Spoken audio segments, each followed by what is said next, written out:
Bueno, muy buenas tardes para todas y todos. Nos encontramos hoy nuevamente eh, eh, trabajando alrededor de la Cátedra Libre en este espacio del Departamento de Antropología y Sociología de la Universidad de Caldas, creado a raíz del paro nacional que iniciara el 28 de abril del año en curso y se prolongara por varios meses. En Este espacio ha buscado ser un espacio de diálogo entre diferentes profesionales de las ciencias sociales y los protagonistas del paro. Hoy, digamos que tenemos un tercer ejercicio que hemos llamado lecturas sociológicas, en las cuales nos complace mucho que sean jóvenes estudiantes de sociología quienes nos van a acompañar hoy con la presentación de sus ponencias que fueron elaborada también como ejercicio académico durante el mismo paro. Entonces tenemos, digamos, como objeto de estudio la movilización, en desarrollo de la movilización, realizada por jóvenes que fueron también, eh, este sector de la población también fue protagonista de esa movilización.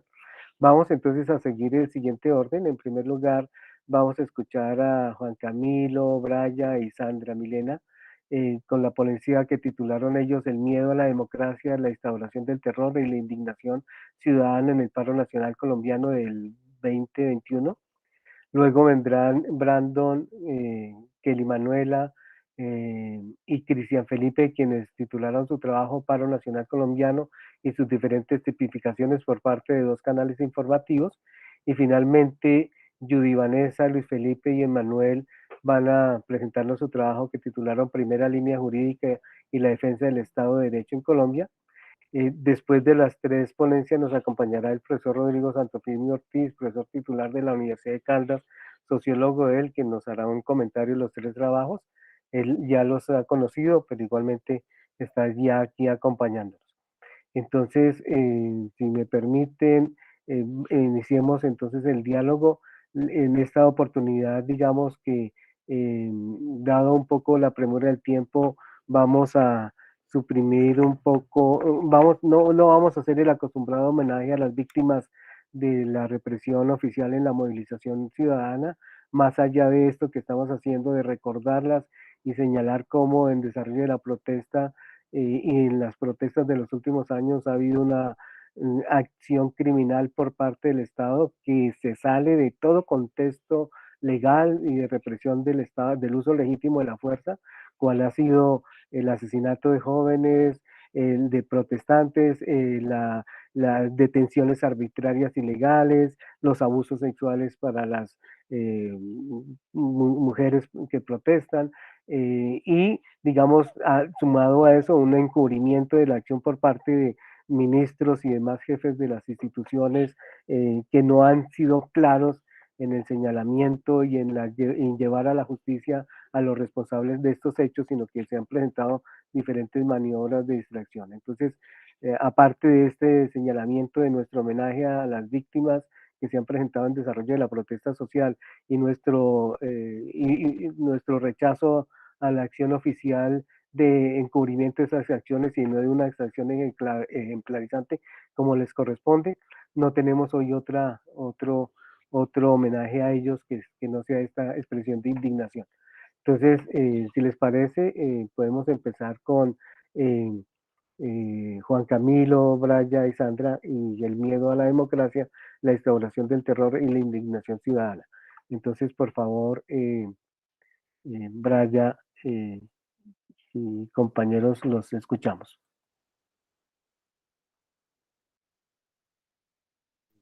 Buenas noches a todos.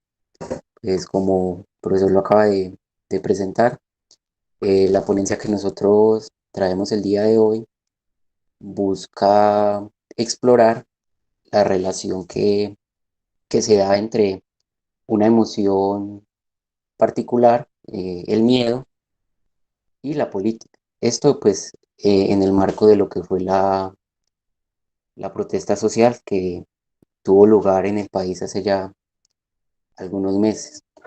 Las emociones, pues es claro que son un elemento importante a la hora de orientar la acción.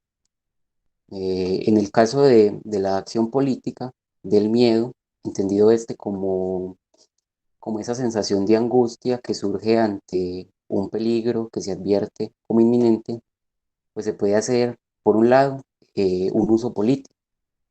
Es decir, se puede buscar instaurar, mm, sí, se puede buscar crear una sensación de miedo dentro de la población, esto como estrategia para que aquellos que aparecen al frente del gobierno se mantengan en él. Un ejemplo, pues solo como por traerlo acá para hacernos una imagen, un ejemplo literario de esto, pues es esta novela gráfica de V de Venganza de Alan Moore y David Joy, donde pues vemos cómo el partido que aparece al frente del gobierno hace uso de esta emoción que traemos acá a cuestiones del miedo, mm, como una forma de que la sociedad vea la necesidad o sienta la necesidad de que ese partido continúe aún en el poder, en el gobierno, porque supuestamente les brinda seguridad. Esto pues solo como un ejemplo. Pero por otro lado, el miedo, más allá de ese uso político del que se puede dar, pues, que es del que se puede hacer, puede surgir también dentro de aquellas personas que aparecen al frente de- del gobierno. Y pues esto es justamente lo que, como este par de cosas que acabamos de mencionar, es justamente lo que quería, lo que a partir de este trabajo que se realizó, se quería como mirar, ¿no? Ver un poco cómo el gobierno hace un uso de ese miedo a partir de la utilización de la fuerza de una manera excesiva o por medio de la estigmatización de la protesta social, llamándola, solo por poner un ejemplo, terrorismo, intensidad, ¿no? Como queriendo infundir un cierto miedo entre quienes protestan, pero a la vez como también estas personas que aparecen al frente del gobierno parecen sus acciones, ¿sí? De enviar fuerza desmedida para lidiar la protesta, parecen estar justamente como inspiradas en ese miedo que les da a esa protesta social.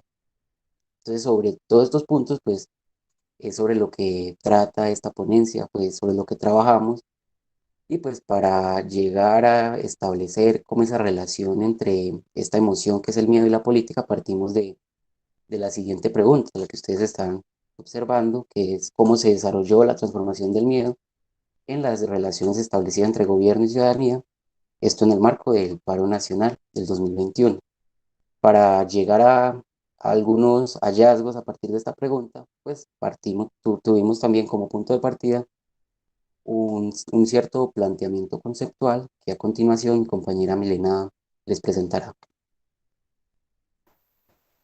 Bueno, entonces nosotros partimos del modelo Emoterras que construyó el profesor Carlos Eduardo Rojas, donde se relacionan de manera recíproca estos aspectos, las emociones, el territorio, los actores, en un tiempo, ¿cierto? Entonces partimos de la emoción del miedo y de el agente que provoca esa emoción, que en este caso lo analizamos desde el gobierno. Eh, una emoción que expresa instaurando ciertas medidas de terror por los agentes policiales, ¿cierto? Entonces, estas relaciones de emociones, territorio, actores y tiempos, como les decía, es una relación recíproca. Si bien a partir de esa emoción del miedo que en principio siente el gobierno, se transmite, se difunde a los actores sociales, a los agentes de la movilización, que cabe resaltar, pues de inmediato que son unos actores que uno podría como calificar de sui generis porque son esos jóvenes y toda esa vanguardia del movimiento, pues de la población colombiana, y unos jóvenes que no encuentran como muy bien un futuro o una forma de realizarse en las condiciones del país, y que si bien no están organizados, mantuvieron durante mucho tiempo esa fuerza de la movilización. Entonces nosotros partimos de ese modelo, eh, viendo principalmente, como les decía, la emoción del miedo, que también como resaltaba Juan Camilo, es un miedo que surge ante un peligro que se advierte como inminente. Se objetiva en un territorio por medio de construcciones u otras clases de emplazamientos con las cuales un determinado actor, en calidad de paciente, busca protegerse, mientras que en calidad de agente puede provocar el miedo en otros recurriendo a intrusiones en sus respectivos territorios que por lo general son violentas y desembocan en el terror. Entonces, pues ya a continuación vamos a ver cómo se da esta dinámica en la movilización social. Partimos entonces de un miedo a la democracia, ¿cierto? Porque el gobierno actúa de esa manera, porque es este carácter tan específico de la movilización en el país, porque se temía una participación política, sabiendo que es de gran importancia para la construcción del Estado-Nación, es tener en cuenta ese factor de los ciudadanos, ¿cierto? Entonces, para explicar esto, nosotros recurrimos a dos elementos. El primero es que, por lo general, pues en la construcción de nuestras instituciones, en la formación de nuestro Estado, las élites políticas capturaron las instituciones para seguir ciertos intereses particulares. Y eh, además de esto, consideran al pueblo como un agente del desorden y en esencia como una población que no es capaz de definirse por sus propios medios y que está en una minoría de edad en la cual no tienen cabida en un Estado. Entonces, estos dos elementos son los que nosotros como que centramos en lo que referimos a ese miedo a la democracia, una relación que se ha constituido de tal modo desde los inicios, incluso Santander decía que la expresión de la libertad de los pueblos es una anarquía y se requiere encauzar por una imposición ciega de una obediencia. Entonces, desde esta caracterización del sujeto colombiano y en esa formación de las instituciones que deciden realizar ahí sus intereses particulares, vemos ese miedo que se empieza a instaurar y que al ver la multitudinaria manifestación, porque en, en, Colombia no tenemos tanto esas tradiciones, se empiezan a preocupar por perder esa legitimidad y esa posibilidad que tienen en sus instituciones de continuar ejerciéndolo de la manera en la que lo hacen. Entonces, como les decía en principio, además de pues analizar la emoción como tal, vamos a ver estas dinámicas de gobierno y la población que se manifiesta.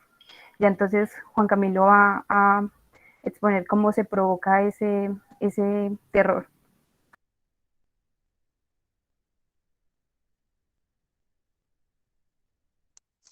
Sí, pues como lo exponía la compañera Milena en el marco bueno, perdón, cuando nos presentaba un poco los aspectos conceptuales del trabajo, pues dentro del marco de referencia, digamos, que tomamos, hay un agente que va a generar un cierto miedo, ¿cierto? Y pues ese agente es el gobierno. Eh, Esto tiene que ver pues también con lo que se mencionaba al inicio de cómo se utiliza este miedo como una especie de estrategia para mantenerse en el poder.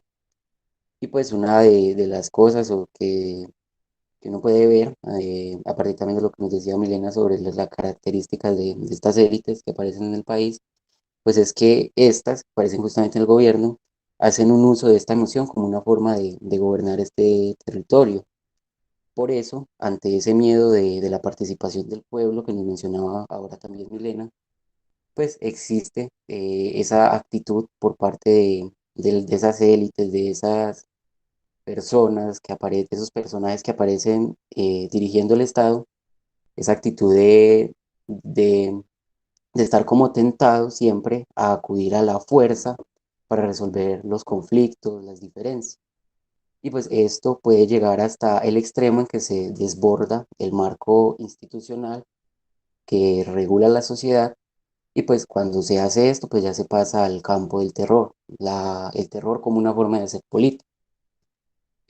Dos hechos que ayudan tal vez a soportar esto que se acaba de decir, pues tienen que ver, uno de ellos con lo que sucedió en Ciudad Jardín, que es un hecho pues bien conocido, de cómo aparecían unos civiles armados que también al lado de la policía pues aparecía como disparándole a quienes protestaban. Aquí lo que se está viendo pues es claramente como una forma sí, de utilización del terror para apaciguar la movilización.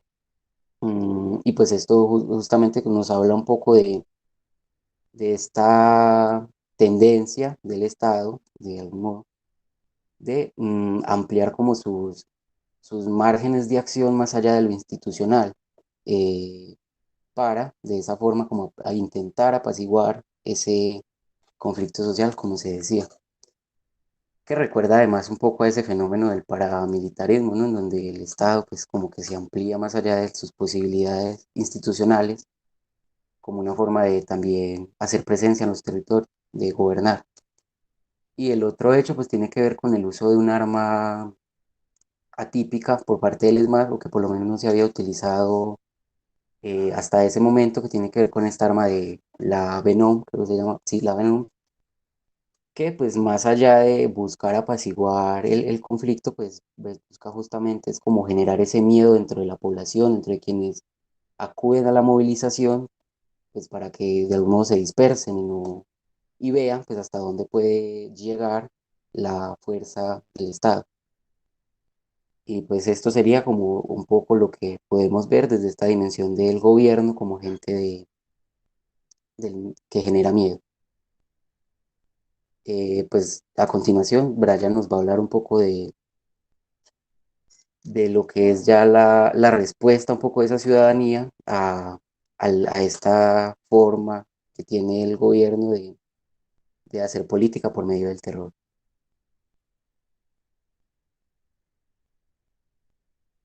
Bueno, digamos que no podemos aislar que, pues con todo lo que han dicho mis compañeros, cómo, digamos, la sociedad civil reacciona frente a ese miedo que quería generar, pues, el Estado. Entonces, digamos, desde que se empieza el paro, pues la sociedad empieza a tener diferentes reacciones, porque lo que ellos buscaban con ese generar miedo era paralizar todo lo que se estaba efectuando en ese momento, digamos, a nivel de marchas, a nivel de movimientos en redes sociales, en fin. Entonces, digamos que como se estaba perturbando la tranquilidad que ellos estaban cuidando o que ellos querían cuidar, pues entonces empezaron a manifestar eh, pues su rabia, su descontento por medio del miedo, pero la ciudadanía entonces cogió ese miedo que les estaban generando y en vez de eso transformó todo eso en indignación colectiva. Entonces se dice que la indignación es un sentimiento que surge del descontento hacia una injusticia o la ofensa por algo que se está reclamando. Entonces los colombianos estábamos cansados de todo lo que estaba pasando, todo el atropello, todos los medios que ellos estaban utilizando y así pues se logró que todo ese sentimiento que ellos querían, pues se volviera algo más fuerte, algo que une, porque la indignación une a nivel social y pues digamos que logró que durante un promedio de 2 meses, pues se mantuviera el paro. No fue tal vez lo que se quiso, tal vez no fue lo mejor, pero logró seguir en una dinámica de lucha.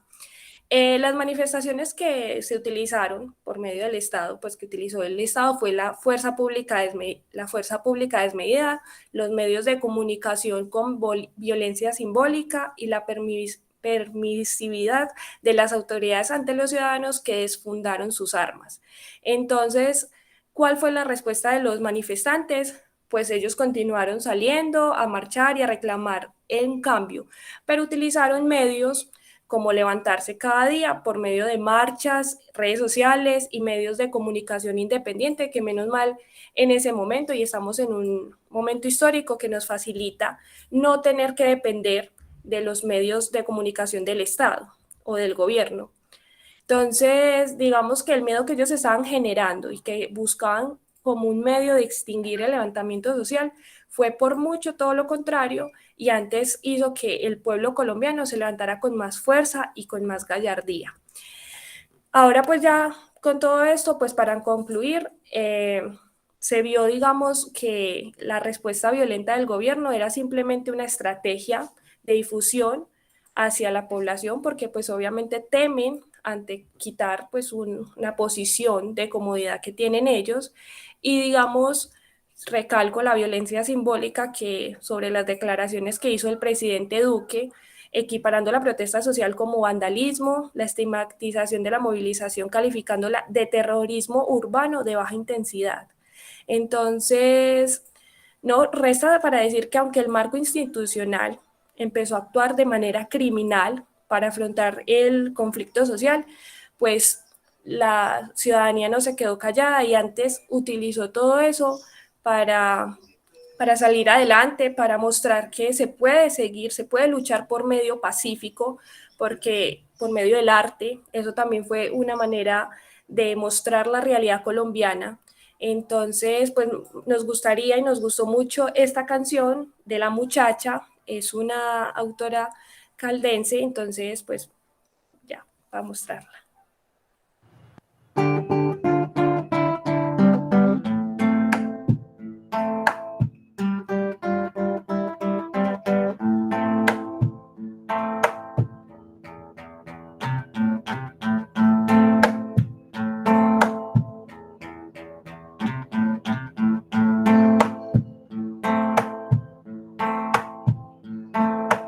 A mí no me asará su pistola. Yo también tengo hambre de matar. Pero a mí esos fierros no me gustan. Yo saco las uñas pa' pelear.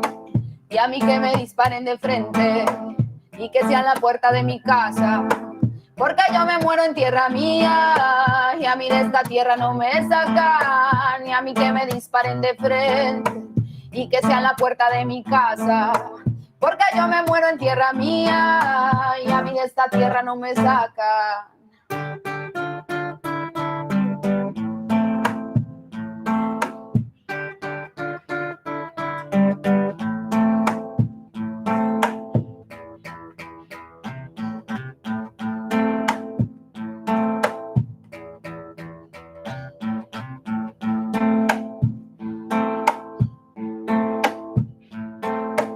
A mí no me calla su sevicia, ni sus máscaras de la maldad, porque vengo con combo azaroso, que no come.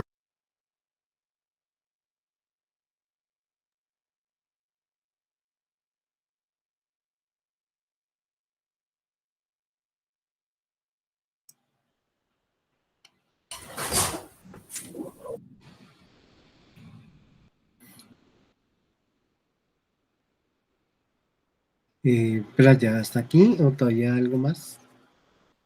No, profe, hasta aquí, pues ya, ya hicimos las conclusiones. Yo creo que con la canción finalizamos esta presentación desde otro discurso desde el arte que muestra también la realidad colombiana. Entonces ya esta es nuestra presentación.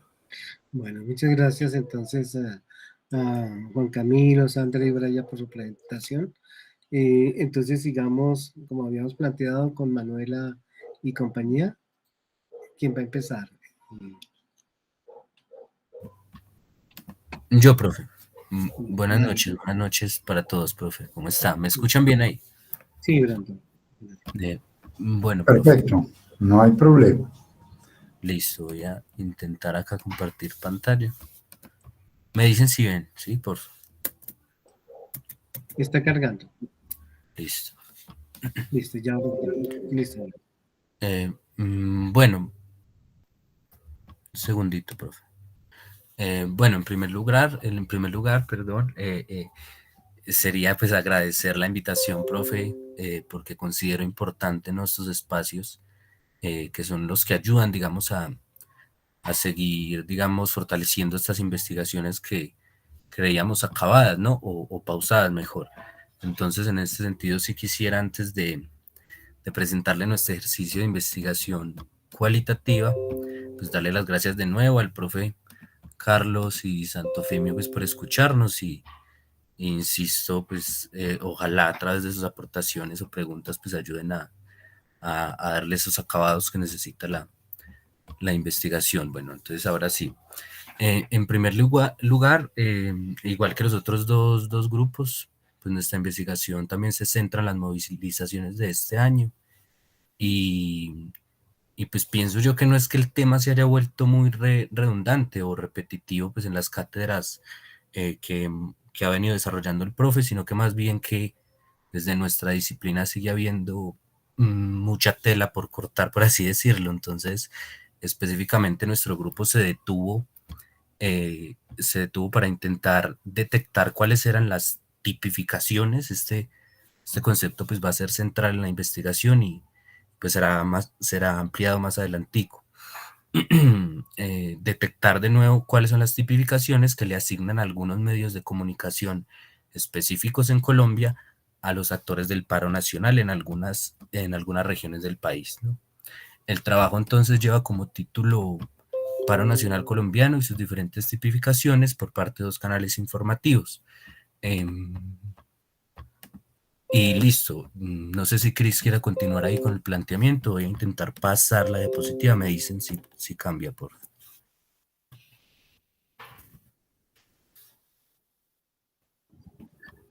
Buenas tardes para todos.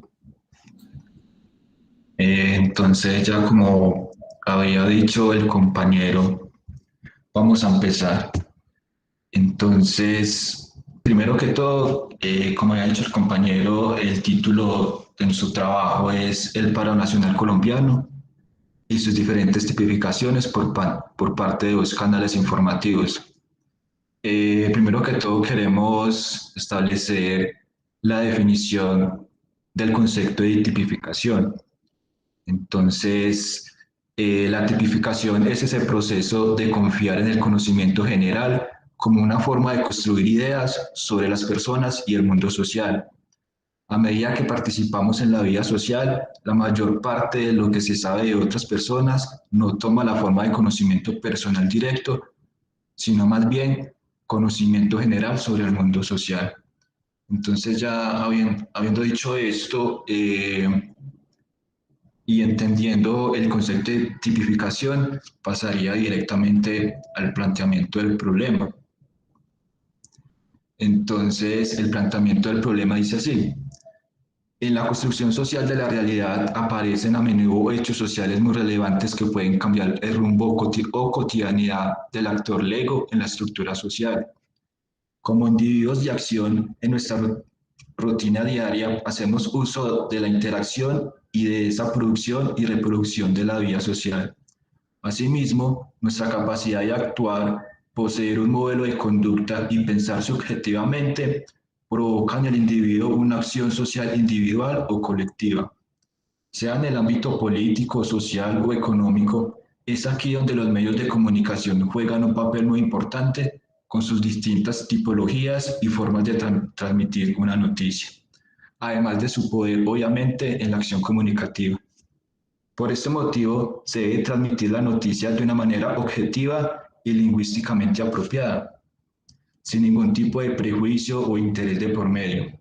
Es aquí donde radica lo que verdaderamente queremos estudiar, y es ese contraste entre un medio de comunicación tradicional, como lo es el canal Caracol, y un medio alternativo, como lo es el canal 2.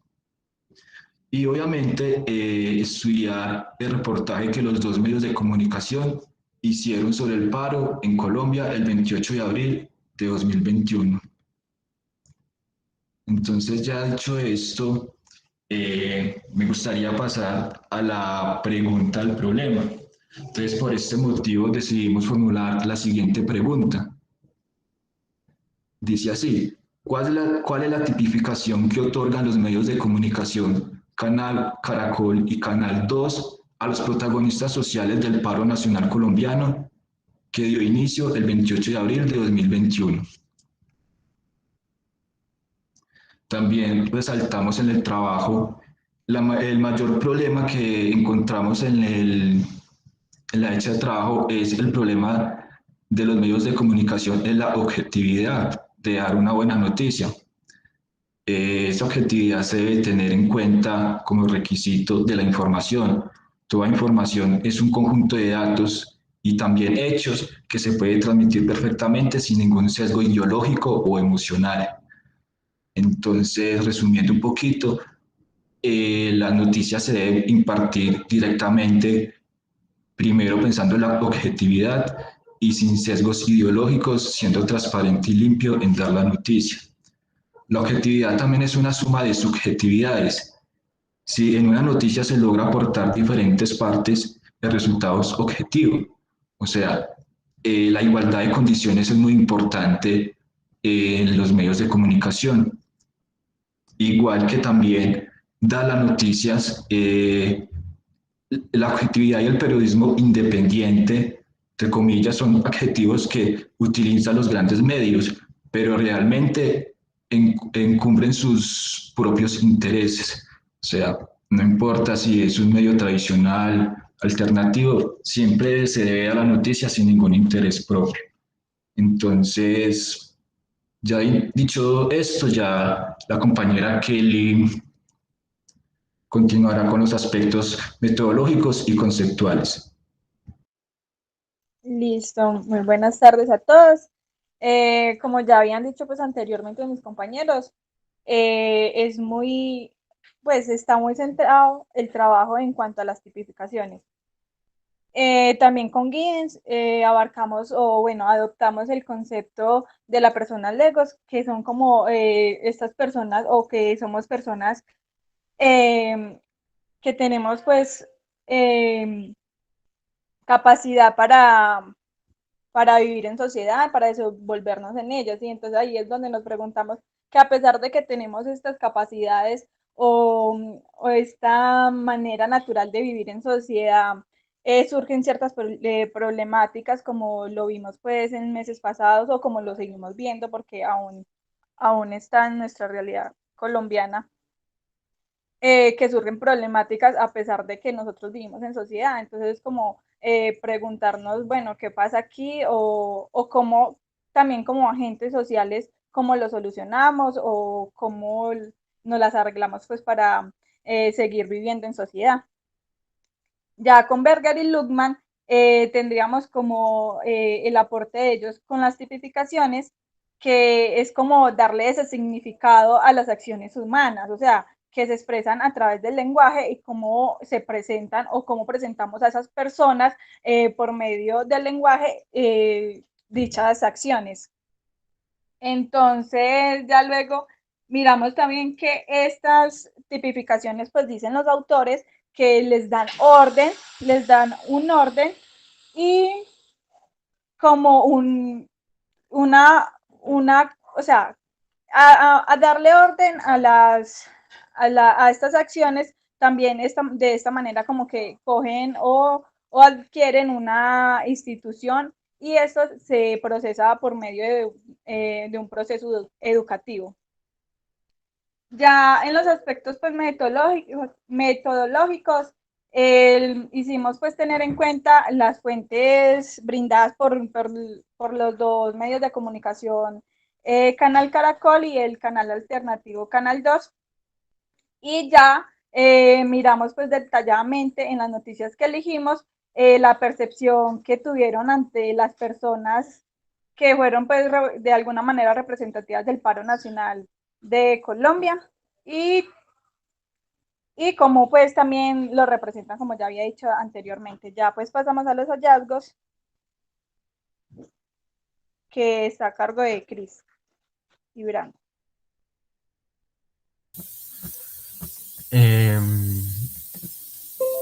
Bueno, estos dos, el hallazgo y la tipología, pues van, digamos que unidos. Entonces, voy a empezar con una parte de Berger y Luckman del texto de ellos. Dice,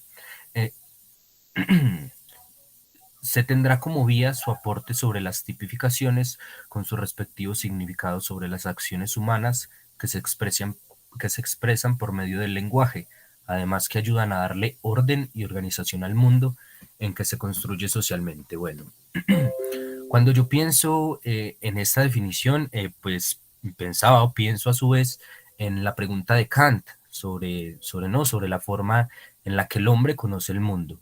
Y lo que Kant nos dice en general es que pues el hombre tiene dos facultades esenciales que juntas pues van a permitir conocer las cosas que aparecen como fenómenos en el mundo, ¿cierto? Lo primero pues es la facultad que tenemos de sentir que pues la gran diversidad, perdón, de cosas que están en el mundo, enmarcadas en el tiempo y en el espacio, dice Kant, ¿cierto? Y que son apreciadas además por el hombre.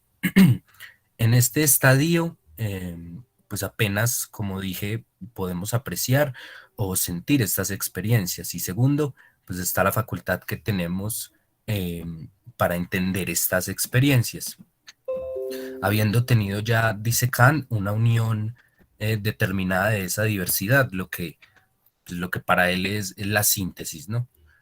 Bueno, es precisamente en este segundo momento y es por medio del lenguaje que se objetivan las experiencias en la realidad, ¿no? Ya que pues determinamos, empezamos a categorizar, a conceptualizar esos fenómenos, a tipificar, según Berger y Luhmann, ¿no? Y para luego hacer juicios sobre ellos. Bien. Lo que Berger y Luhmann nos va a decir es que el lenguaje pues se usa para objetivar esas experiencias, eh, pero se basa en la vida cotidiana. Además, también digamos que toma referencia para para interpretar estas experiencias que corresponden no solo a la vida cotidiana, sino a las zonas limitadas de significado, dice él, ¿no? Dicen ellos. También a su vez pues van a advertir que la realidad pues se va deformando cuando empiezo a emplear un lenguaje específico para interpretarla. Y pues vale la pena esa apreciación aquí, porque si Kant nos dice que la realidad del mundo no es tal y como se nos aparece, sino más bien tal y como la sentimos, pues en un primer momento pues casi que uno podría decir que la concepción de la realidad es arbitraria para cada quien, ¿no? Pero esto es otra discusión, no sociológica ya, ¿cierto? Pero que además dice Berger y Luhmann que la realidad no es tal y como es, sino como se interpreta por medio del lenguaje. Entonces, aquí es donde nosotros nos detuvimos para pensar en la forma en la que se interpreta, perdón, el paro nacional por los medios de comunicación. Y pues a pesar de que la labor de estos medios es informar o interpretar la vida cotidiana, pues esa vida que vemos y que ocurre en las calles a través del lenguaje, pues la información que como todos sabemos atienden siempre a intenciones particulares, y lo que hace es como aislar la realidad o transponerla, dice Berger y Luhmann, y lo que dice específicamente es, un segundito, abro comillas, los productos de estas transposiciones pertenecen en cierto sentido a ambas esferas de la realidad. Están ubicados en una realidad, pero se refieren a otra. Cierro comillas. El problema no es que se deforme o se interprete la realidad a su manera, ¿no? Esto ya lo sabemos todos y ellos son expertos en eso. La pregunta es cómo y de qué manera lo hacen, ¿cierto? Y pues en este sentido sí adquieren importancia las tipificaciones que se van a ir develando, digamos, en los hallazgos que tuvimos que realizar en las investigaciones. Entonces, no sé si Cris quiera continuar ahí. Bueno, ya entendiendo lo que dijo el compañero y sabiendo pues un poco sobre lo que es las tipificaciones, nosotros en ese proceso de hacer el trabajo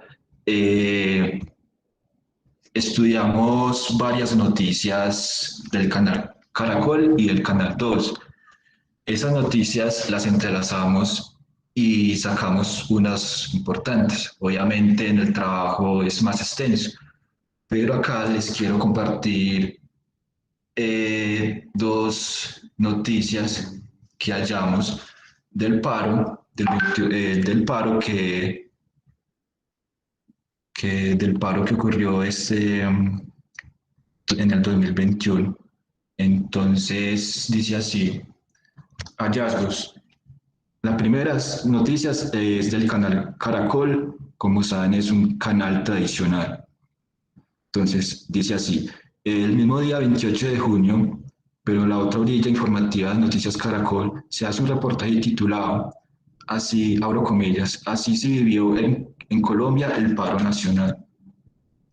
El gran perdedor de la jornada de protestas en la capital fue el sistema de transporte de Transmilenio, 213 buses y 35 estaciones fueron atacadas por antisociales, cierro comillas. Esta fue la información dada por Caracol Noticias, en la que claramente tipifican a los protagonistas por su conducta como antisociales. Reiteran que las consecuencias de las manifestaciones han sido violentas solo por parte de los manifestantes. Mientras tanto, la alcaldesa Claudia López se pronunció diciendo que, abro comillas, destruir el patrimonio de los bogotanos solo afecta las tarifas del transporte público, cierro comillas.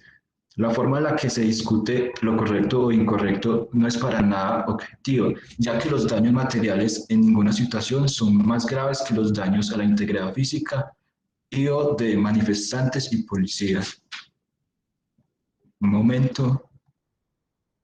Estas noticias siguen evidenciando cómo el canal Caracol evade las vivencias de las movilizaciones sociales, tipificando como violento o vándalos a las personas que ocasionan daños en las estructuras institucionales, que repercute en la economía del país, pero oculta la cifra de muertos, desaparecidos, agredidos y motivos exactos del por qué se genera tal realidad en el país colombiano, puesto que este lado de la moneda lo presenta con detalle el canal alternativo de Cali. Entonces ya escuchando, habiendo dicho ya la noticia del canal Caracol, pasamos a la noticia del canal 2, es un medio alternativo, también es de Cali, y dice así: personal de misión médica en Andrés Anín denuncia cómo la policía y el SMAT queman vivo a un joven. Con el titular de la noticia, el titular de la noticia es: denuncian del personal de misión médica el 10 de junio de 2021 en la ciudad de Cali, Colombia. Entonces, como había dicho anteriormente, la fuente es el canal 2, la descripción de la entrevista dice así: en la entrevista se puede ver dos actores principales, el periodista y una mujer que cuenta los hechos del personal médico. Se notó un profundo miedo por parte de la enfermera, ya que decide no mostrar su rostro. Pasando ya al desarrollo de la entrevista, empieza el periodista nombrando el punto central, hora exacta, además de las acciones que hacían los manifestantes donde ocurrieron los hechos del siniestro, y un injustificado atropello y exageración de violencia por parte de la fuerza pública. Ahora bien, la entrevista empieza a narrar los acontecimientos donde ella es partícipe. Narra cómo la policía y el SMAT llegaron al lugar agrediendo y golpeando a las personas sin importar sexo y edad. Cuenta cómo disparaban toda clase de artefactos y continúa indicando cómo presenció la agresión a un joven llamado Steven. Después de una inhumana paliza, el joven fue quemado y arrojado en llamas a un caño. Cuenta la enfermera que hay muchos desaparecidos, más de 35, entre ellos el joven desaparecido que nombré al principio. Al final expone su miedo y la injusticia inhumana de actuaciones de la fuerza pública. Finalmente da algunos recursos para la comunicación de las familias del joven, ya que son de bajos recursos y no tienen para la sepultura digna, vista desde sus mismas creencias y tradiciones. Entonces, como le había dicho anteriormente,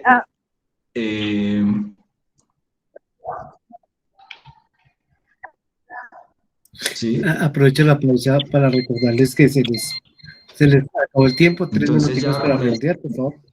Listo, entonces ya para concluir, Cris, partiendo de los hallazgos que Entonces hizo ya Cristian, procede entonces Kelly vemos con que... la conclusión.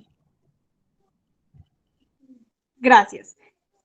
Vemos que pues los dos canales brindaron cierta información, o bueno, una información del paro nacional, y que además cada uno tenía sus propios sistemas de signos o tipificaciones, como ya lo habíamos dicho. Eso con la finalidad de ellos pues expresar o ofrecer la comprensión de las vivencias de las protestas y también además el actuar del gobierno. En esta misma idea, entonces, pues concluimos que el Canal 2 enmarca pues a los policías y al ESMAD como agentes agresores, violentos, transgresores de los derechos humanos, y al gobierno lo tipifica como una figura corrupta y tirana. Además, ya las tipificaciones de los manifestantes, pues ya los presenta como unas personas cansadas que exigen sus condiciones y pues además oportunidades como para esa vida digna que estábamos exigiendo en medio de las movilizaciones. Además, este canal prioriza la destrucción de las vidas humanas, pues que provoca la fuerza pública.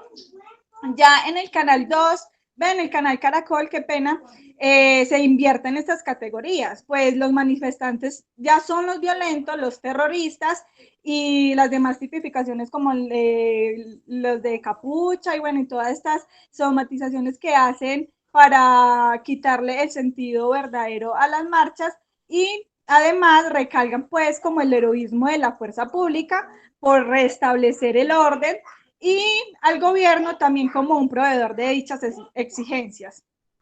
Y esta, en vez de maximizar la destrucción de vidas, maximiza y prioriza son los daños materiales que son provocados pues por las manifestaciones sociales, y así mismo pues minimiza la destrucción de vidas, no dándole como la importancia que sí le da el canal alternativo. Y así entonces concluimos con estas dos preguntas: ¿qué es lo que condiciona al periodista José Alberto Tejada del Canal 2 para ganarse el cariño del pueblo, pero a su vez también amenazas de muerte por parte de la policía?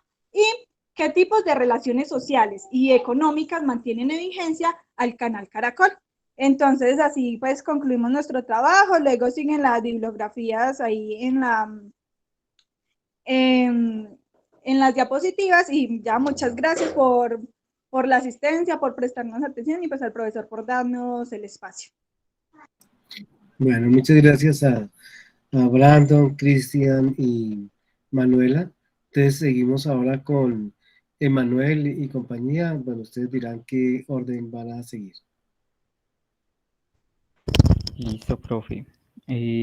Ya mi compañera empezará a compartir las diapositivas. Pues,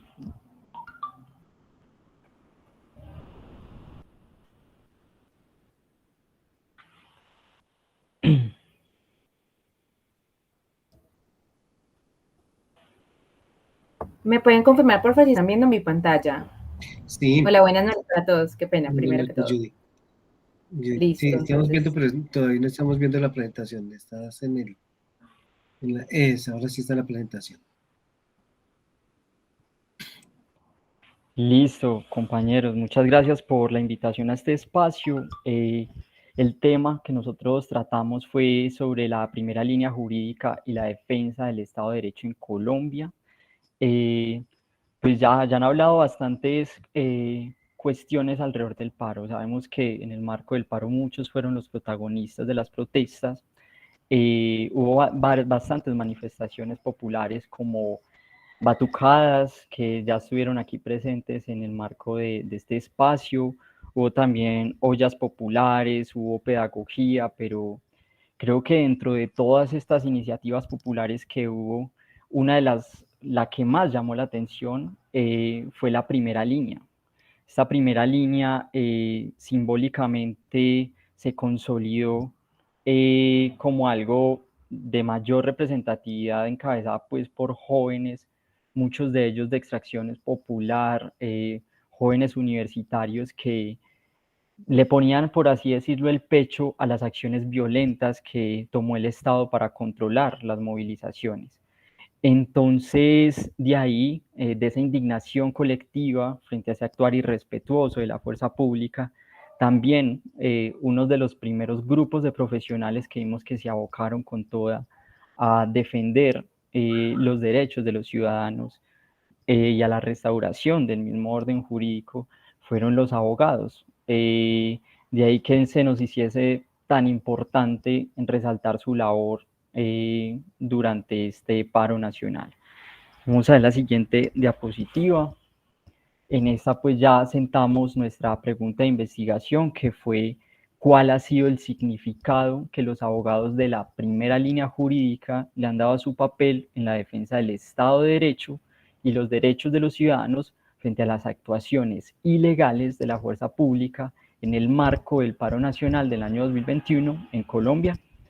Es muy interesante ver cuáles eran esas motivaciones que llevan a los abogados a ir, por así decirlo, en contra o a visibilizar más bien tantas acciones ilegales que el mismo Estado impuso frente a los mismos ciudadanos que debería defender por medio de sus fuerzas públicas. Entonces vamos a la siguiente diapositiva, en la cual tenemos el marco conceptual. El marco conceptual es, creo que muy interesante que le pongamos especial atención. Tal vez muchos de las personas que están acá presentes y no vieron pues, o no han visto el curso de métodos cualitativos 2 o lo están viendo bajo otra orientación, tal vez no van estos dos autores con los que empezamos con el texto de construcción social de la realidad, que son Peter Berger y Thomas Luckmann. De hecho, el grupo anterior se refirió también a ellos. Y pues es interesante destacar el trabajo de ellos. Ellos hablan de que en la vida hay una gran multiplicidad de esferas que conforman la realidad. Sin embargo, dentro de esa multiplicidad, la vida cotidiana es la esfera donde se presenta dicha realidad por excelencia, ya que es ese el lugar donde está el mundo intersubjetivo que comparten los individuos. Es el lugar común que habitan, en donde están objetivados los fenómenos de aquella realidad que por medio del lenguaje ha sido tanto ordenada como cargada de sentido. Es este realísimo de la conciencia, esa vida, esa esfera de la vida cotidiana, algo superior y anterior al individuo. Allí se ejerce tanto la coerción como ubica tiempo-espacialmente al sujeto, y en esta se pueden dar interpretaciones intersubjetivas de aquella realidad entre los sujetos que están dentro de la sociedad. Entonces, de esta manera, con esa delimitación tiempo-espacial de la realidad establecida dentro de la interacción social, el sujeto tramita la angustia generada estableciendo rutinas para poderlas llevar a cabo. ¿Qué es lo importante que necesitamos de este aspecto conceptual? Que vamos a ver cómo los abogados y cómo los mismos ciudadanos van a integrar o no, o van a resolver esos asuntos problemáticos que se presentaron alrededor del paro. Esto pues lo vamos a ver con mayor profundidad en los hallazgos. El otro autor que consideramos importante tomar acá, pues sí estamos demasiado relacionados con él, y es pues Max Weber en su texto Economía y Sociedad, y pues ahí ya vamos a mirar es el término de legalidad. Entonces, especialmente la legalidad en nuestra forma de organización social, que se supone que descansa, pues que la dominación también se basa en una dominación legal. Y esta dominación legal, racional, se apoya sobre la obediencia, no a un superior como tal, sino la obediencia a unas normas establecidas dentro de la sociedad, a un pacto que los miembros de la sociedad tramitan y actúan en virtud a ellos, estén o no de acuerdo con aquellas normas. Sin embargo, se supone que hay una probabilidad de que estas personas que han sido dominadas y el dominador tengan que respetar esas, por así decirlo, reglas de juego en las cuales todos los miembros de la sociedad están inmersos para respetarlas. Entonces es muy importante partir de eso para mirar cómo en los hallazgos tal vez esas reglas de juego no son respetadas por esos mismos a los que se les ha concedido la autoridad o que deberían representarla. en la siguiente diapositiva ya vemos pues el marco metodológico. Para el marco metodológico es muy importante resaltar que mi compañera Judy Vanessa, ella paralelamente está ejerciendo estudios de Derecho y está cursando por una de sus últimas fases ya prácticas de la carrera. Sin embargo, mientras estaba, por así decirlo, en ese octavo semestre, ella estuvo apoyando, por así decirlo, aquella línea jurídica, la primera línea jurídica. Entonces, consideramos que uno de los elementos más importantes fue la entrevista a profundidad de esas personas que estaban allá involucradas directamente con esos procesos, al igual que miramos como están ahí resaltados algunas de las notas periodísticas que resaltaban ese papel de la primera línea jurídica. De ahí entonces encontramos cuestiones muy interesantes que pues ya vamos a ver más adelante en los hallazgos, de los cuales hablará mi compañera.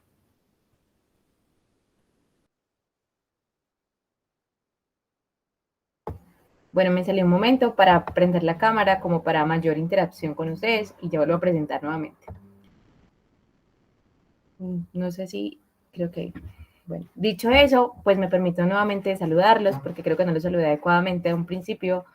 Buenas noches para todos, agradezco profesor por la invitación que nos hace para presentar pues nuestros trabajos investigativos, me parece un espacio muy importante para presentarlos y que otras personas pues conozcan lo que hemos venido desarrollando y más para un tema tan vigente como lo fue el paro nacional. Entonces, bueno, como ya dijo mi compañero al finalizar su presentación, los hallazgos se basaron esencialmente de lo que pudimos extraer de entrevistas realizadas a personas que hicieron parte de la primera línea jurídica o que se abocaron a la defensa de diversas manifestantes o diversos personajes o protagonistas del paro nacional 2021.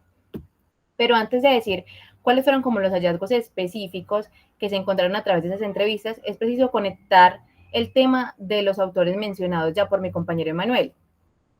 Si bien Berger y Luhmann nos hablan de la cotidianidad como la esfera por excelencia en el cual pues nos movemos todos como individuos y como sociedad, el paro nacional fue algo que rompió con esa cotidianidad en un principio, porque pues era una situación completamente diferente a lo que estaban acostumbrados en Colombia y más dentro de una pandemia. Sin embargo, con el pasar de los días se fue volviendo cotidiano la violación sistemática de los derechos de las personas que se manifestaban pacíficamente. Esa cotidianidad que fue adquiriendo un poco, pues los días transcurridos en el paro, afectó una esfera cotidiana de los abogados, que es la legalidad.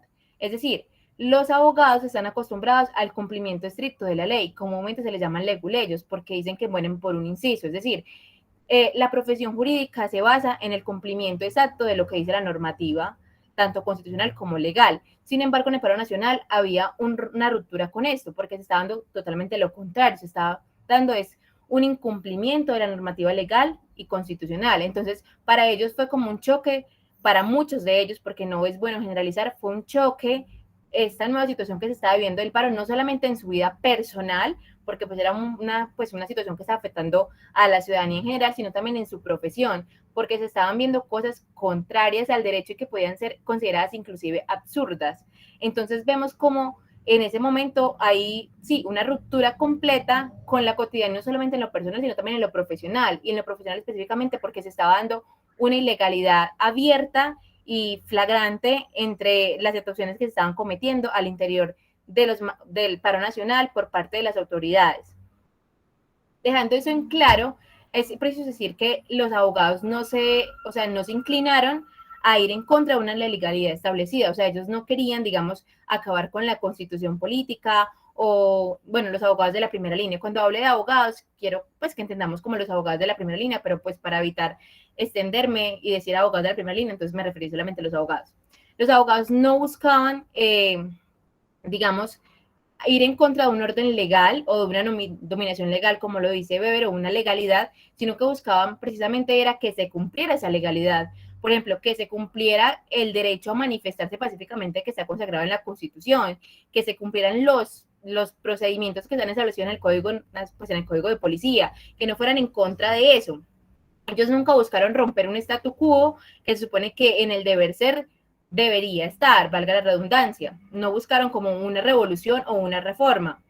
Entonces, si se no escribieron, sino que crearon, porque decir que escribieron es como si la primera línea jurídica existiera con anterioridad al paro nacional de 2021, y no es así. La primera línea jurídica fue una denominación que existió precisamente en el marco del paro nacional, porque antes del paro nacional no existía algo que pudiéramos llamar primera línea jurídica, y es algo muy llamativo, porque ellos escogieron ese nombre, o sea, los profesionales adscritos a esa primera línea jurídica, o que crearon esa primera línea jurídica, escogieron ese nombre en función a hacerle un honor a los que eran la primera línea jurídica, la primera línea a secas. Es decir, la primera línea, como ustedes pudieron ver, eran quienes defendían a los manifestantes de las futuras agresiones de la fuerza pública. Entonces tenían un papel de defensa. Y la primera línea jurídica también toma un papel de defensa, pero desde lo jurídico. Entonces, esa denominación, que puede parecer como, pues, muy común a primera vista, porque ya la hemos escuchado mucho, en realidad fue un homenaje a aquellos manifestantes que lo estaban haciendo con mucha gallardía frente a eso. Entonces, ellos lo que buscaban, además de defender a los manifestantes que estaban siendo torturados, bueno, que estaban cometiendo atrocidades en contra de ellos, era defender un Estado legal, un Estado de derecho, un Estado conforme a unas leyes nacionales e internacionales que debían respetarse y que durante más de 2 meses se fueron irrespetando paulatinamente por quienes deberían velar por su respeto constante. Entonces, por eso es que surgió esa denominación y por eso esa necesidad de crear.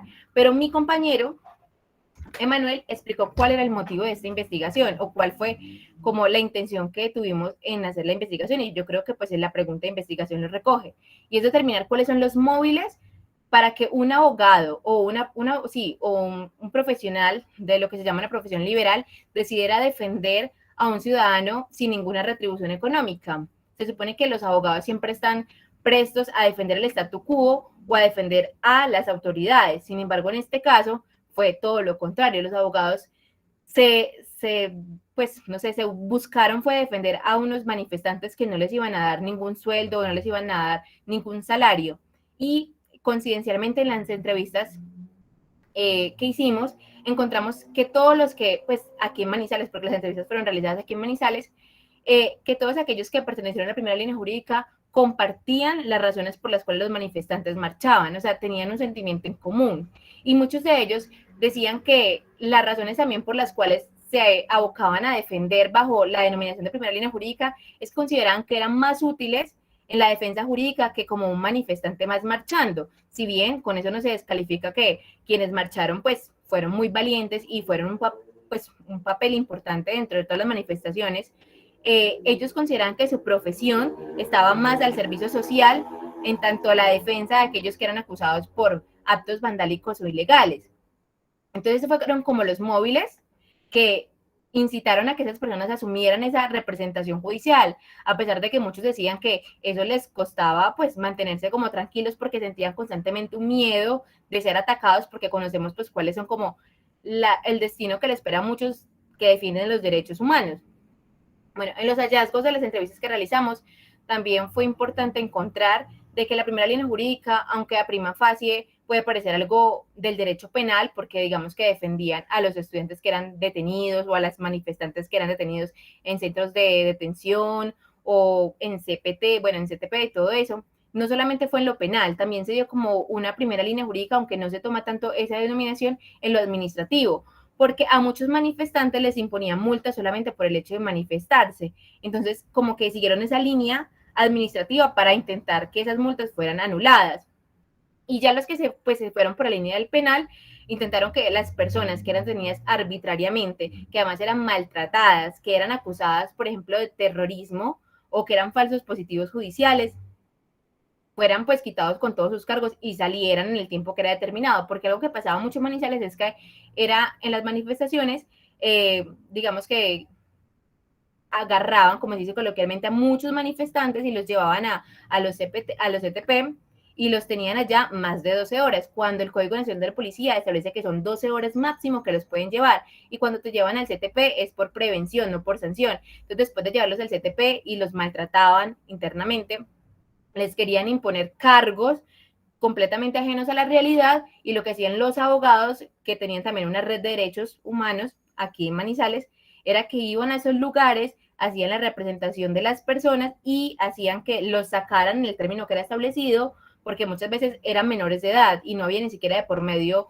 un policía de infancia y adolescencia cuando la ley lo exige, que en caso tal de que sea un menor de edad que se aprende, tiene que ser un policía de infancia y adolescencia, y no lo hacían. Entonces ellos lo que hacían era cumplir la normativa para que sacaran a esas personas sin ningún tipo de denuncia penal o sin ningún cargo.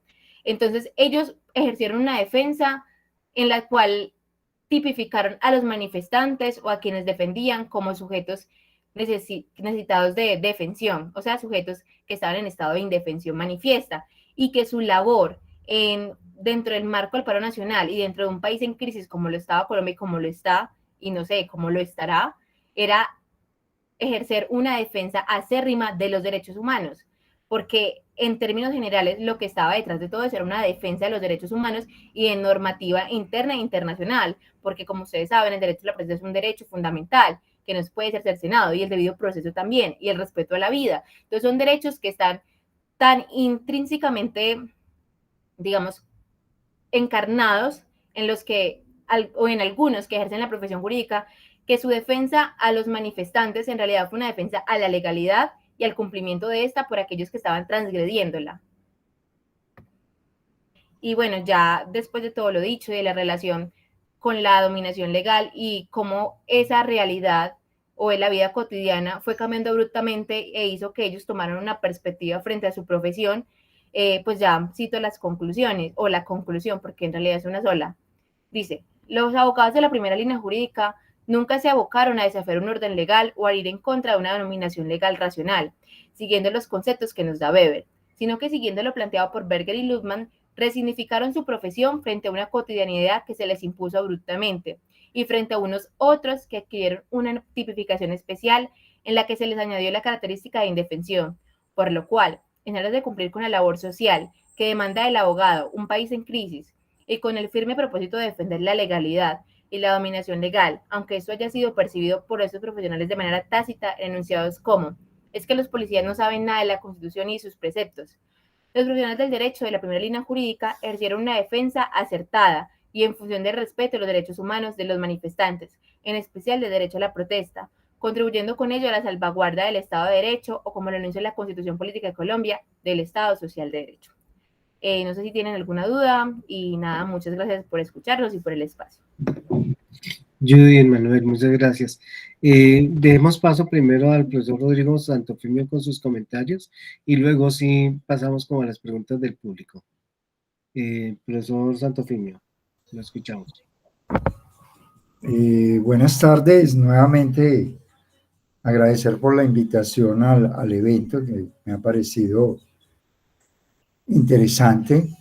¿Y qué tiempo tendría, profesor Carlos? Porque veo cosas tan interesantes que de pronto me puedo explayar de manera exagerada y no quisiera, igualmente porque los expositores han sido muy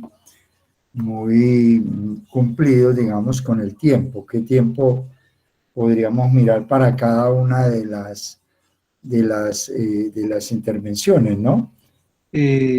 Bueno, primero, Judy, si por favor dejas de compartir pantalla. Rodrigo, los mismos 20 minutos Perfecto. total, si le parece bien. Y si quiere yo le aviso unos 5 minutos antes o 2 minutos Perfecto, antes. me parece bien, sí, creo que es lo justo y igualmente para ser coherentes también con cada una de las intervenciones. Entonces me voy a referir, entonces en particular entonces a la primera, que es el miedo a la democracia y la instauración del terror y la indignación ciudadana en el paro nacional colombiano del 2021, ¿no? Cuyos expositores han sido Juan Camilo Alzate, Brian Dan Naranjo y Sandra Milena Díaz. Allí me parece una exposición, bueno, uno lee los textos y regularmente se encuentra que los expositores, digamos, la exposición, si bien no es otra cosa, pues ilumina mejor, es decir, da unos elementos mucho más interesantes de los que uno a veces encuentra en los textos que siguen siendo por su característica escrita, pues plano, ¿no? Allí me parece que hacen dotes exponen unos elementos bien interesantes y eso es lo que quisiera subrayar. Creo que la articulación a la categoría de emociones me parece muy importante y muy importante en la medida en que dejan traducir la idea de que hay un intento por parte de la fuerza pública en generar, en plantear o exponer, digamos, el miedo y el terror, claro, en la medida en que plantean que allí hay unos vándalos, como queda en otra exposición, unos, digamos, unos terroristas, digámoslo así, que incluso como se señalaba incluso también por los medios de comunicación. Entonces, evidentemente ese tipo de encuadre de generar miedo y terrores para espantar, como lo han dicho ustedes, por supuesto, y ciertamente, digamos, la respuesta de los jóvenes, y allí ha sido al contrario, más envalentonado, más indignación y más fuerza o más lucha a través de la capucha, como se decía por ahí en algunos epígrafes, que me parece claro y ustedes han logrado traducir esa idea, esa tensión. Pero diría un poco en la crítica que esos elementos han sido reiterativos. Yo veo en la exposición que hay, bueno, en lo escrito, claro, aquí no se acentúa mucho la idea, digamos, de una élite. Yo me apartaría de esa concepción y más bien es como una cierta reiteración en la forma de lidiar la fuerza pública, en este caso la policía. Bueno, por fortuna no metieron la tropa allí, es reiterado en las anteriores manifestaciones. Aquí esencialmente ha sido la policía, ha sido el SMAT o la fuerza pública en general, y en ese sentido, evidentemente, ese tipo de consideración, ¿no? o de expresión a través del miedo y el terror, ¿no? Entonces, ese es un elemento que de pronto habría, pues por lo menos no lo comparto en los términos de una élite. Eso me parece que es una fuerza pública que ha lidiado y que está inserta todavía, eso de pronto habría que mirarlo con más detalle, ¿no? En lo que uno llama, pues, una especie de guerra fría del enemigo interno. Eso es lo que queda a mi criterio y por supuesto diría yo que ese elemento debió también de alguna manera resaltarse. Y bueno, ya vienen otras consideraciones que los sociólogos, y ustedes ya prestos a hacerlo dentro de poco, pues van a, de alguna manera, también a reiterar. Ha habido una clasicidad en términos de mostrar, pues, el tema de las élites, el tema de una democracia más formal que real, como lo decía nuestro amigo Montaña Cuellar, ¿no? Y esos elementos, un miedo a la democracia. Totalmente de acuerdo con la tesis que planteara alguna vez para el caso de Estados Unidos de nuestro amigo Chomsky. Y ese me parece que es ese elemento. Pero yo insistiría que más una fuerza pública que sigue viendo en las expresiones de inconformidad, en las manifestaciones de inconformidad, por supuesto ya expresadas allí en términos de su origen y de sus causas, como el enemigo interno. Entonces es un elemento que yo recuerdo de viejas tradiciones, ¿no? Incluso el ejército hoy ha sido superado y, como lo ha dicho Francisco Leal Buitrago, ¿no?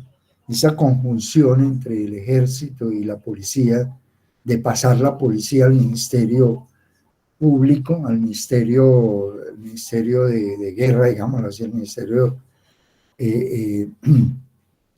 ha sido fatal, ¿no? Terminó contaminando allí fuertemente y ese también es uno de los reclamos que he hecho. Entonces me parece que allí se obvia ese elemento que me parece que sigue siendo central, las características de una policía todavía de alguna manera afectada por el enemigo interno, la Guerra Fría, y entonces allí ciertamente encara esa realidad con el terror, como lo pudo haber hecho el ejército en cierto momento con las manifestaciones en cierta época. Entonces allí me parecería que habría que hacer el énfasis, y no tanto pues un poco en la idea de un orden elitista que ciertamente el temor o el miedo, en este caso al pueblo, porque eso se podría dar en otras condiciones. A mí me parece que en ese sentido, pero en general es una apuesta bien interesante y veo allí unas enormes capacidades expositivas y por supuesto alentadas con unos marcos analíticos y conceptuales bien interesantes, que es lo que realmente siempre recomendamos. Felicito entonces a los expositores que me parece que han hecho gala de unas interesantes apropiaciones analíticas y conceptuales y un ejercicio de lo cualitativo allí, como se ha sugerido por parte de nuestro colega el profesor Carlos Eduardo Rojas. Listo, la segunda, yo la tengo aquí tercera, permítame, la segunda entonces sería la de aquí, la segunda, que es con el paro nacional y sus diferentes tipificaciones por parte de los canales informativos. Interesante, como he dicho para todas, porque hay apropiación analítica, hay apropiación conceptual, me parece que hacen un ejercicio bien interesante. Brandon Ríos, Kelly Manuela Loaiza y Cristian Felipe Ramírez, igualmente también, entonces mis felicitaciones, igual que a los anteriores expositores, porque creo que dejan muy claro lo que están haciendo. Eso me parece que hay un interés por afincar.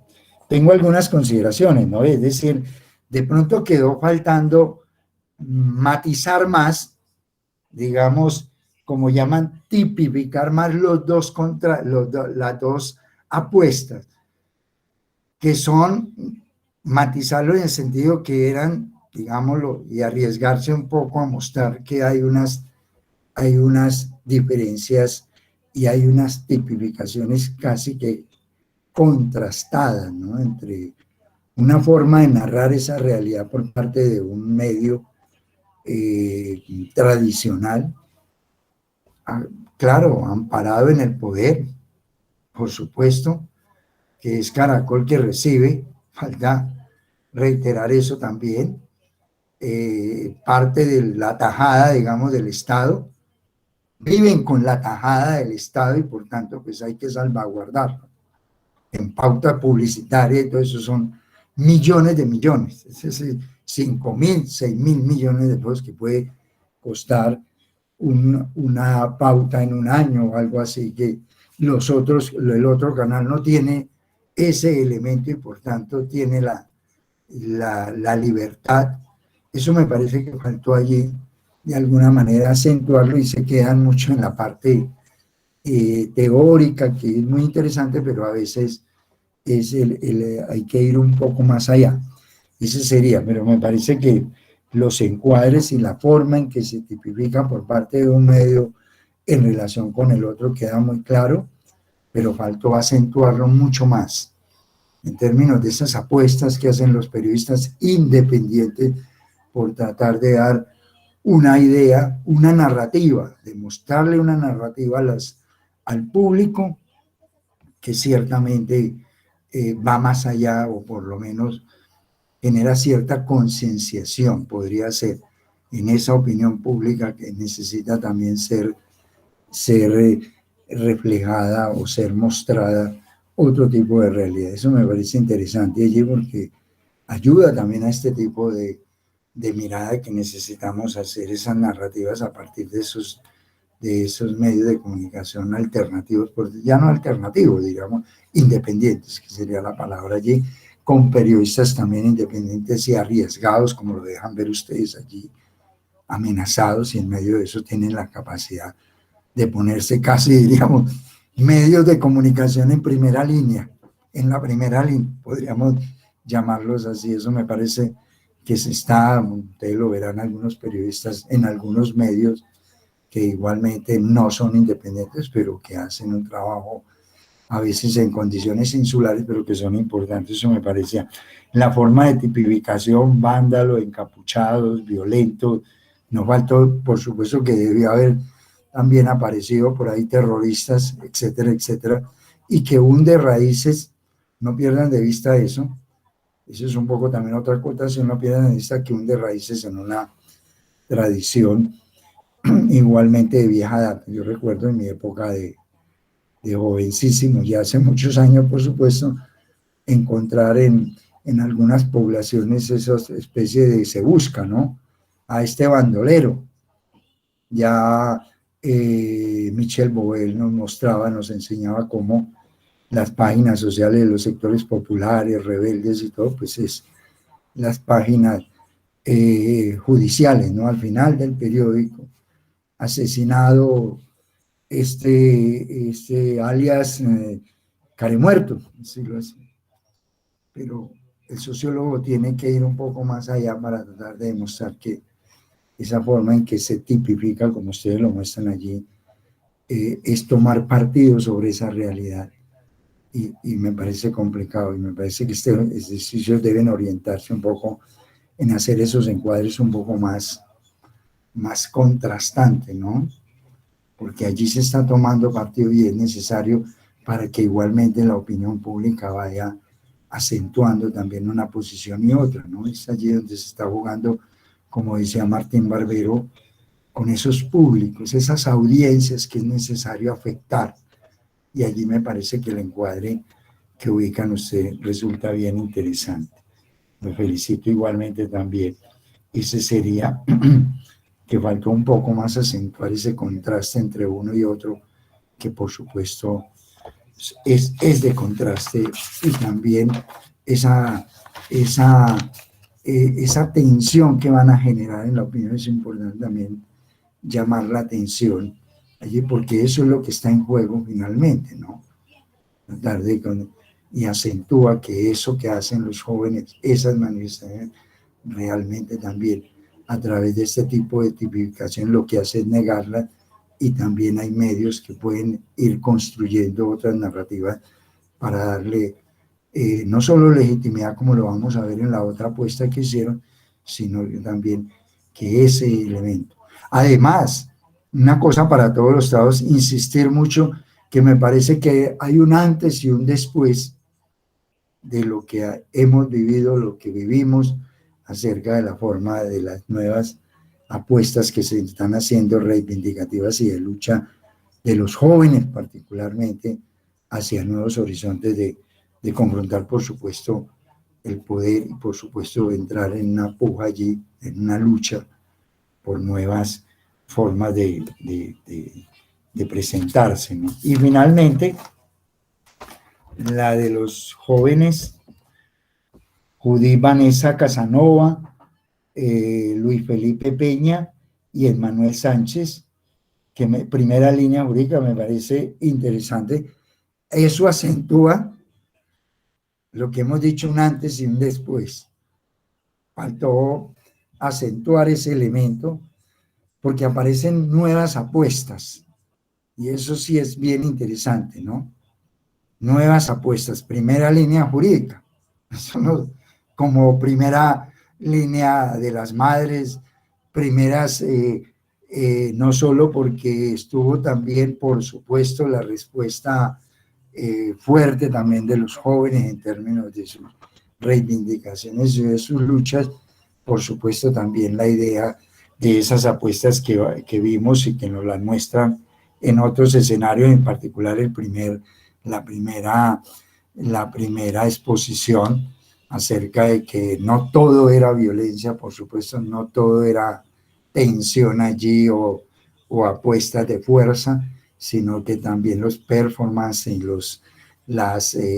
en Medellín, por ejemplo, la presentación de una orquesta filarmónica o sinfónica, no recuerdo, en la costa, los carnavales, todos esos elementos hacen una ruptura con un pasado de reivindicación y de lucha y de expresión en la calle, que evidentemente es necesario empezar a ir mirando con más detalle, porque y esta primera línea jurídica, como la llaman ustedes, que me pareció muy interesante a través de de las entrevistas que aparecen allí, de los jóvenes convencidos de que evidentemente están construyendo otra forma de acompañar estos procesos y con toda certeza que acentúan más, con mayor elemento de conciencia a los jóvenes que participan allí, a las personas que van, porque van a estar acompañados, ¿no?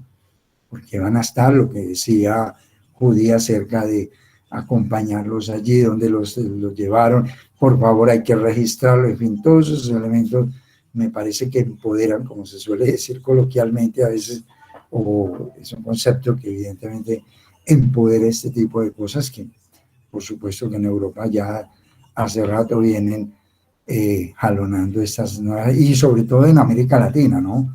En Chile, en Argentina, que me parece que se copia en el buen sentido. Y eso es lo que ha permitido, ¿no? Esas lecturas no solo de confrontación, sino también de ir acompañando esos procesos. Las entrevistas me pareció muy bueno porque deja ver que son jóvenes comprometidos allí en su quehacer. Entonces, también, por supuesto, faltaría la primera línea, ¿cómo le llamáramos? De médica, por supuesto, hacia allá debe apuntar, y otras muchas primeras líneas en donde evidentemente para surtir, incluso la vimos en las marchas aquí, de los jóvenes que van para proteger a la manera de una especie de estos grupos del SMAT, su propio SMAT para proteger a la población, no para confrontarla. Eso quedó muy claro, que bueno que el SMAT fuera para eso, para blindar y para apoyar en el sentido pues yo le llamo de contención, no de violencia, como quedó claro en muchas y queda claro en las imágenes, no, de contención. Eso es lo que realmente hay que invitar allí, a que evidentemente, por supuesto, aquí está la parte de contención, de apoyo, para que evidentemente no se vaya a afectar la población, y creo que los jóvenes también en esa primera línea, manera de contención, también es necesario empezar a vislumbrar. Insisto entonces, para ir terminando, la idea de que, por supuesto, todos los trabajos, faltaría la idea de que hay puntos de ruptura que yo creo que inauguran una nueva forma de manifestar, no solo juveniles, por supuesto, sustancialmente, sino nuevas apuestas en términos de estas formas de rebeldía y de lucha y de confrontación que se avecinan a futuro. Reitero entonces los agradecimientos a todos, las felicitaciones a todos los grupos, a los 3 grupos que nos acompañaron, insistir en que pues el trabajo apenas arranca y que creo que veo muy interesante todos y cada uno de los trabajos. Muchas gracias. Rodrigo, muchas gracias. Apenas con el tiempo, no hubo necesidad de... Gracias, profesor. Digamos que estoy revisando las preguntas que están en el chat, y por lo menos en el Facebook hay una que pronto Judith nos las ayudas a resolver rápidamente, que es los CTP. ¿Qué son los CTP?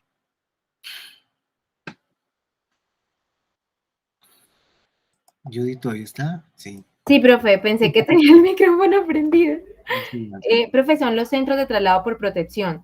El artículo 155 del Código Nacional de Policía dice que, digamos que en estado de alteración una persona se debe trasladar al CTP pues para que no altere la convivencia, o cuando una persona va a ser atacada deben ser trasladados, y que lo máximo que pueden estar en los centros de traslado por protección son 12 horas. Entonces, así le llaman a los centros de traslado por protección o CTP. Vale, que ahí también hubo un problema, pensando en lo de la Canal 2, por ejemplo, que mostró casi que en directo algunas situaciones de traslado de jóvenes a centros de reclusión. ¿Cómo es que se llaman? ¿Centros temporales? ¿Cómo es que traduce, Judy? ¿CTP? Profe, centro de traslado por protección. El traslado, listo, pero esos son lugares que igualmente tienes que estar claramente definidos, y en el caso de Cali y en Bogotá también mostraron cómo la policía estaba llevando a los muchachos a lugares que no estaban habilitados ni estaban debidamente registrados para estos propósitos. También era otra de las ilegalidades que se encontraron. Profe, sí, o sea, muchos lugares inclusive los metían en CAIS, que se supone que no debería ser, o a los jóvenes que deben tener espacios diferidos o diferentes para ellos, también los llevaban a lugares que no estaban habilitados. Inclusive, no me acuerdo, en un colegio de Manizales llevaron a muchos manifestantes, más de 200 manifestantes, y los tenían recluidos ahí. Se supone que estábamos en medio de una pandemia y el hacinamiento, pues, pues aumentaba el riesgo y no se cumplían ni siquiera las directrices básicas sobre eso. Listo. Bueno, gracias, Judy. Emanuel ha levantado la mano. Sí, profe, no, para completar ahí, porque es que incluso dentro de las entrevistas que nosotros hicimos, uno de los relatos más dramáticos que hizo pues una de las abogadas consultadas fue sobre un CTP donde se habían llevado al hijo de una señora. Fue a marchar con el hijo y lo detuvieron pues arbitrariamente, no podían probar, pues le estaban exigiendo el registro civil de nacimiento, como pues si una madre andara con un registro civil de nacimiento para todo lado, le pusieron 1000 trabas y el muchacho pues sumamente atribulado, pues sumamente aburrido.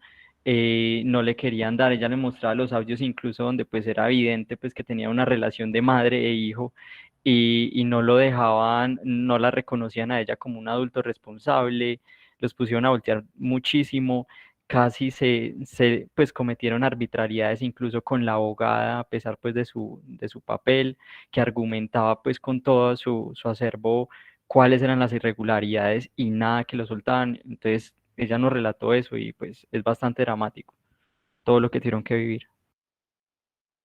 Listo, bueno, muchas gracias, Emanuel. Veamos si de pronto hay alguna otra pregunta dentro del público. A mí me gustaría de pronto, mientras se animan algunos de ustedes, en una sesión anterior, el profesor Pompeyo, que comentó también los trabajos, otra tanda de trabajos que hicimos esa vez en el curso de más, planteaba la necesidad de incluso, digamos, en el trabajo sociológico, incorporar algunos autores más contemporáneos. Y hablaba de una persona que seguramente también le llama mucho la atención al profesor Santofimio de Gramsci, y es que ella había, digamos, dos conceptos que resultan claves a la hora de entender lo que hemos vivido y que me ha estado rondando estos días, la idea de la hegemonía y la dominación. Me parece que esos conceptos son importantes, y de pronto cuando Rodrigo hace referencia a la fuerza pública y el primer trabajo, pues uno diría, aquí lo que hay es efectivamente un miedo de los grupos dominantes, de las clases dominantes, a permitir el ejercicio amplio de la democracia, que es un asunto que, como ellos lo plantearon, viene incluso desde la misma Constitución de la República, porque se asimila la participación política de las grandes mayorías o de la ciudadanía en general como desorden. Y entonces Valencia, por ejemplo, plantea esa idea de cómo precisamente por mantener el orden es que se genera todo digamos, una represión inusitada, y ha sido como una constante de los sectores dominantes en el país. Y él lo menciona también, y otros autores lo mencionan como un déficit de hegemonía, ¿cierto? Entonces hay una falta de conducción de la nación, del Estado, que no sea, digamos, con esa tendencia muy siempre presente, siempre proclive al uso de la violencia, que incluso hasta excede los marcos legales, como muy bien lo mencionaron el último grupo, digamos, de Judy, Emanuel y Luis Felipe, cómo muestran cómo ha habido un desbordamiento y un desconocimiento de los mínimos derechos fundamentales de la población que protesta. Y entonces, en ese sentido, un orden, digamos, sobre la base de la hegemonía implicaría también un control de la fuerza y meterlo, digamos, en el orden establecido, un poco lo que Rodrigo menciona, la idea de la fuerza pública con una función más de control que de agresión. Sin embargo, creo yo que si destacáramos ese aspecto de la hegemonía, que creo que también se ha dado, de hecho, tendría uno que decir la capacidad, por ejemplo, de señalar estas tipificaciones que se han mencionado hoy, por ejemplo, de vándalos, que hacen que la ciudadanía termine, digamos, asumiendo ese discurso como propio. ¿cierto? Y entonces entrar en una dinámica defensiva de si somos o no somos vándalos, si la protesta debe ser o no debe ser pacífica. Eso implicaría también un ejercicio de esa hegemonía que no está exenta, que no implica desconocer el ejercicio del otro elemento de la dominación. Eso me parece que sería interesante seguir trabajando en esa idea de ese balance entre hegemonía y dominación, que puede resultar insisto, una forma interesante también de abordar la problemática que hemos estado estudiando en este tiempo. Bueno, no sé si, no veo aquí todavía manos levantadas, no veo en el chat, no sé si allí hubiera algún otro interés. Espérate, Rodrigo. Gracias, profesor Carlos. Sí, a mí me parece interesante traer a Gramsci y digamos, si podríamos pensar que lo que acontece en Colombia es una crisis de hegemonía. A mí me parece que hay elementos, habría elementos como para pensar que hay una crisis de hegemonía, y como aconteció, digamos, en los periodos hace 100 años, estamos para traer a Gramsci ya en su contexto, la emergencia y es la explicación que él va a dar si se lee, por ejemplo, a Pulanzas, que es el que lo revisa posteriormente, y mirar cómo en su momento aparece el fascismo. En el caso de Mussolini se consolida, digamos, un bloque en el poder, en este caso, a través de la expresión del fascismo, ¿no? Y tiene que recurrir, digamos, las élites tienen que recurrir a esa forma fascista para, de alguna manera, y por supuesto, lo que ustedes trabajan allí con el tema de la emoción, el miedo y el terror, que posteriormente se va a vivir, eso es, de alguna manera, podría estarse dando allí. Por supuesto que se utiliza la fuerza pública en esa forma para que de alguna manera espante esas posibilidades y ajustar esa crisis hacia una nueva, por supuesto, una nueva dominación, claro. Entonces ese me parece que sería interesante mirarlo allí, pero habría como otros elementos que adicionar, ¿no? Por supuesto. Yo lo que insistí es que hay una crisis de hegemonía. Yo creo que hay elementos, ¿no? Hay elementos, es decir, uno si mira allí, la derecha realmente ahora no sabe a quién apostarle, ¿no? Y podríamos estar mirando eso, y ese es un elemento que de alguna manera, el contexto es otro, por supuesto, pero habría que mirarlo si ese es un elemento allí que está precipitando unas situaciones interesantes como la que dejan ver este paro, ¿no? O sea, habría que mirarlo con más detalle, pero me parece muy oportuno revisar hoy a Gramsci temas y hacia una nueva, por supuesto, dominación, pero yo diría que no hay que mirarlo como clásicamente a veces lo mira la izquierda, ¿no? Es una dominación, porque finalmente tiene que haber dominación, eso quede claro.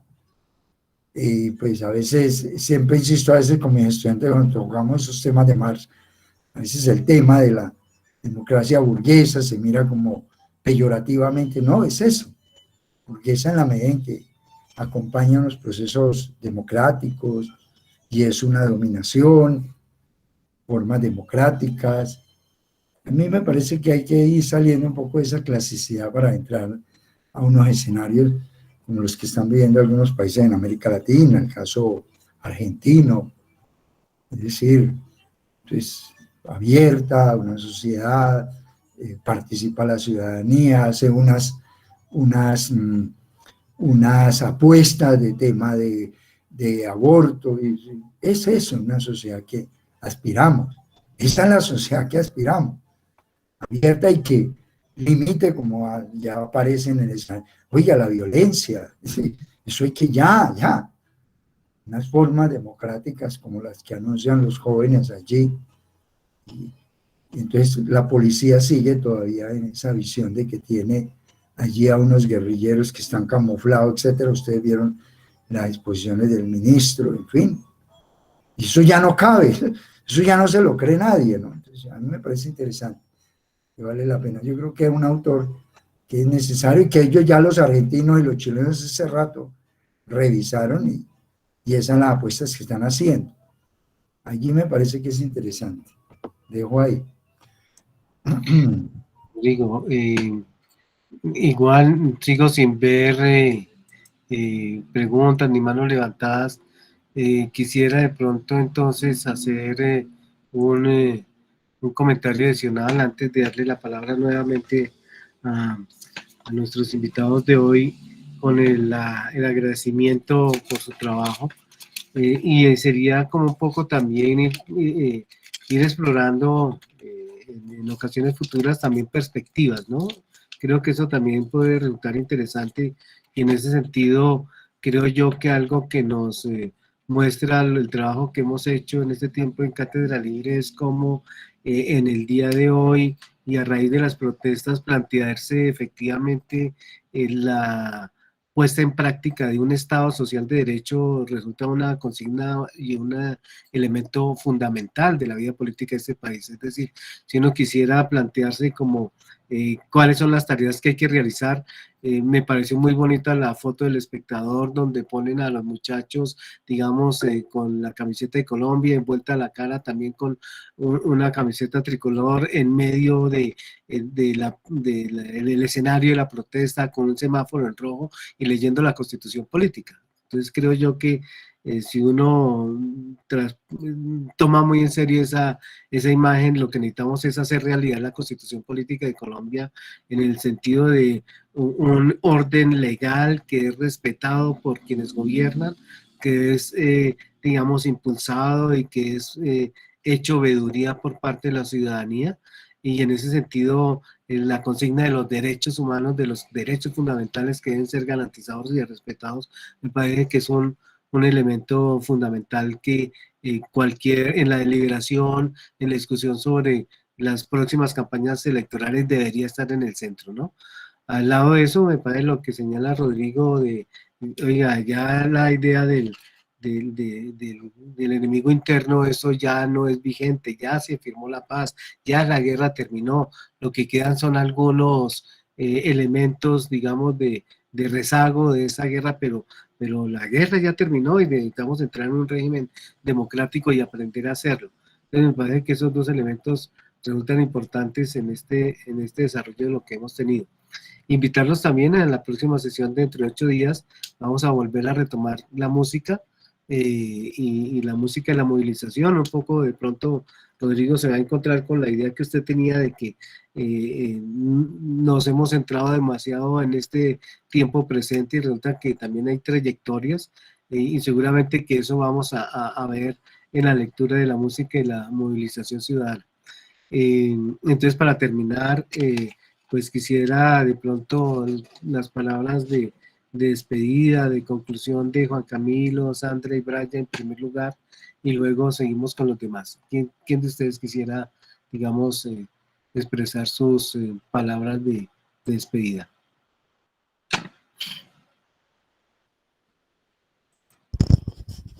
Profe, pues venga, yo me aventuro ahí para romper el hielo. No, pues primero darle muchas las gracias pues por invitarnos a este espacio. Creo que todas las investigaciones dejan abiertas nuevas ópticas que podríamos resaltar para analizar. A nosotros como, por ejemplo, como resaltaba el profe Santofimio, mirar también esas otras líneas jurídicas y cuáles ha sido como el impacto o esa nueva forma de verla de organizarse socialmente, podría decirse. Entonces, nada, muchísimas gracias por el espacio. Me gustó mucho conocer el trabajo de mis compañeros, porque pues tampoco la dinámica no nos permitía saber en qué estaban trabajando a fondo. Entonces también fue muy interesante, muchachos. Entonces, muchas gracias. Vale, ¿quién más quisiera? Bueno, no, entonces yo. Dale. No, pues primero que todo, agradecerte a ti por la invitación y al resto por escucharnos, por ponernos cuidado. También agradecer a mis compañeros porque fue un trabajo muy ameno, a pesar del contexto que siempre he sufrido, porque en un trabajo de investigación y más desde el contexto de uno, pues uno siente y sufre, pero también agradecer mucho porque fue muy agradable el dialogar, el pensar, y creo que eso, ahí es donde se ve la necesidad de estos espacios, porque uno crece intelectualmente, pero también como persona. Entonces, muchas gracias. Gracias a ti, Brian. ¿Quién quisiera continuar? Pues además de los agradecimientos que expresan Emanuel y Uraya, también es muy importante pues contar con la perspectiva del profe Santofimio. A mí, pues realmente teniendo en cuenta que uno como socióloga, como sociólogo se forma en la crítica, pues me parece muy interesante como señalar esos aspectos que de pronto no quedan tan bien profundizados o de una forma en la cual se pueda presentar una explicación más a fondo, ¿cierto? Pues también por los límites del trabajo, pero definitivamente me parece que es un tema muy importante para trabajar esa configuración política del país y, por ejemplo, entender esas contradicciones que tenemos. Si tenemos una constitución política en la cual se consagran y se defiende la vida y tenemos una constitución extensa que refleja un país que, digámoslo así, como ideal, entender la raíz de esas contradicciones, entender cómo se explican esas contradicciones y, en definitiva, pues, incluir más allá de esa historia que nosotros tenemos políticamente y que no se toma como en consideración las manifestaciones de la población, porque se ven como un anarquismo. Es ver también cómo desde la Constitución le permite a los entes que nos dirigen de algún modo como organizar, por ejemplo, como lo señalaba el profesor Santofimio, los entes policiales de esa forma. Entonces es eso, como agradecer lo que nos permite usted y en estos espacios con la crítica. Me parece siempre muy importante y bienvenida toda consideración y para seguir trabajando en eso. Muchas gracias. Sandra, muchas gracias a ti. ¿Quién quisiera continuar con sus palabras de despedida? Yo. Bueno, Dale. primero que todo, yo solo tengo agradecimientos. En primer lugar, para usted, profe, pues por la invitación, como ya lo he reiterado, a los compañeros por exponer su trabajo pues con tanta disposición y por ponerle como tanto empeño en las diapositivas, en las explicaciones. Creo que quedó pues ampliamente claro los temas que trataron y los cuales investigaron en el marco del curso. Y en tercer lugar, pues al profesor Santofimio, porque se vio que hizo un estudio cuidadoso de los trabajos, que leyó a fondo inclusive las entrevistas, pues en el caso de nuestro tema.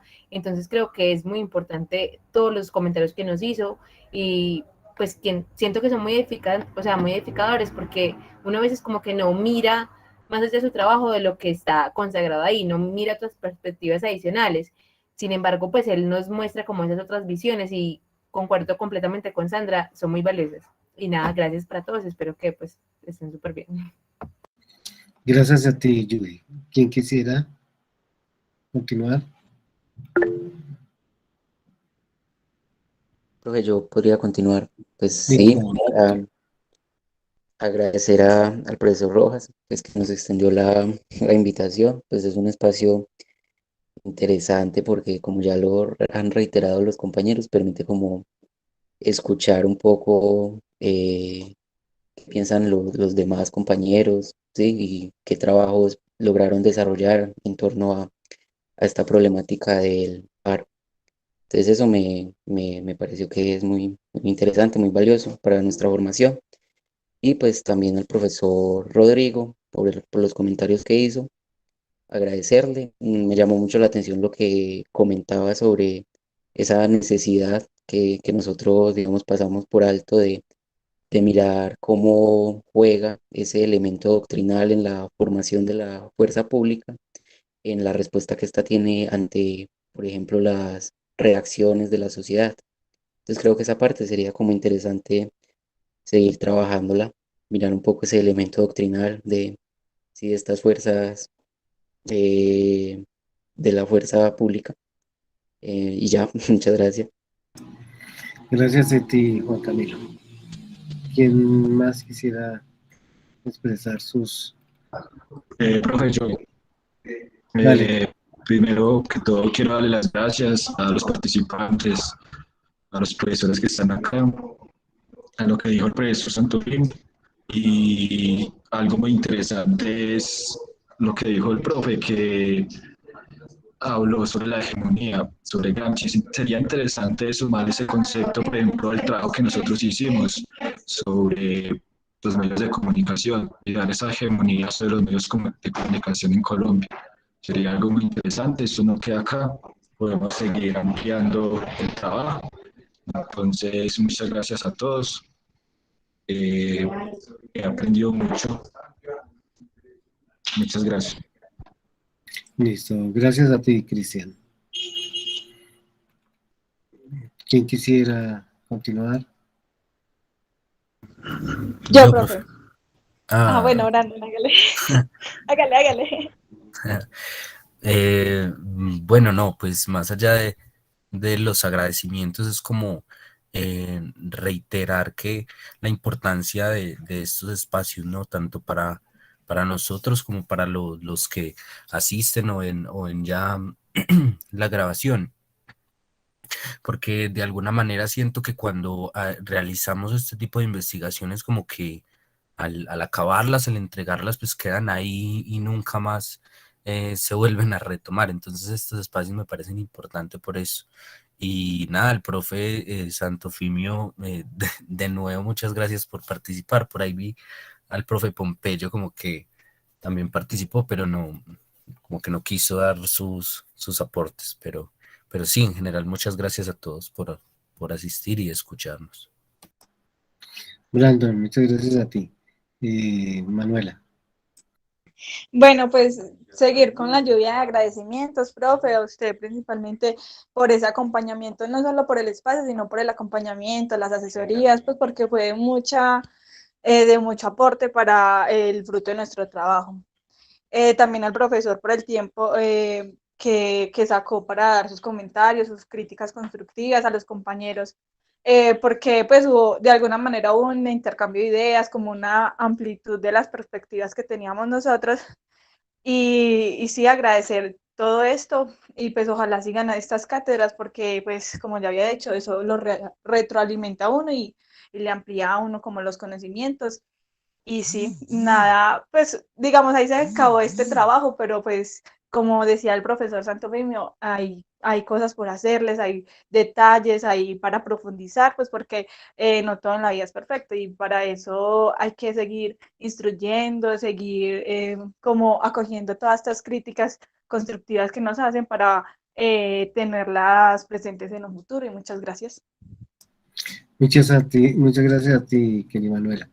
Profesor Santofimio, yo creo que pasaron ya todos los estudiantes que estaban aquí presentes y que hoy expusieron. Me gustaría escuchar sus consideraciones finales, Rodrigo. Muchas gracias, profesor. Muchas gracias a todos los participantes. Yo insisto que ahí hay mejor dicho, un potencial grandísimo y creo que la cogieron perfectamente. Yo creo que a usted como profesor, que ciertamente se ve allí, digamos, como la mano, se dice coloquialmente, de un profesor empeñado realmente en hacer sociología para esta región, y qué mejor que sean los estudiantes los que hagan esa muestra de que realmente están bien orientados en lo que uno pretende. Ya los tengo allí para discutir, de eso se trata, de empezar a ir construyendo unas narrativas que ciertamente necesita esta región y necesita el país. También parte de eso, agradecerles también a la paciencia y la invitación, y por supuesto de compartirme esas ideas, que es lo más importante, la capacidad de lo que uno llama la tolerancia, ¿no? Eso me parece importante. Muchas gracias a todos, muchas gracias a usted, profesor Carlos, y ahí seguimos, ¿no? Eso no se acaba, al contrario. Muchas gracias a todos, ¿oye? Y una feliz noche. Yo creo que ya vamos terminando. Listo, Rodrigo. Bueno, muchas gracias a usted. Entonces, de pronto, por ahí vi en algún momento en agronomía una consigna que decía que para sembrar la paz hay que aflojar la tierra. Y ahorita con la idea de la lluvia de agradecimientos, pues pensaba yo que ojalá que esa lluvia no nos genere deslizamientos de movimientos de tierra, sino más bien un deslizamiento de ideas y de nuevas formas de ver la realidad social y también de alternativas. Entonces, de nuevo, también para todos, muchas gracias, tanto a los participantes como los que hoy nos han acompañado en la cátedra. Invitarlos para entre 8 días, insisto, que vamos a hablar de música y movilización social, y que tengan muy buena noche todas y todos. Bueno, hasta luego. Gracias, profe. Hasta luego, Hasta luego. gracias.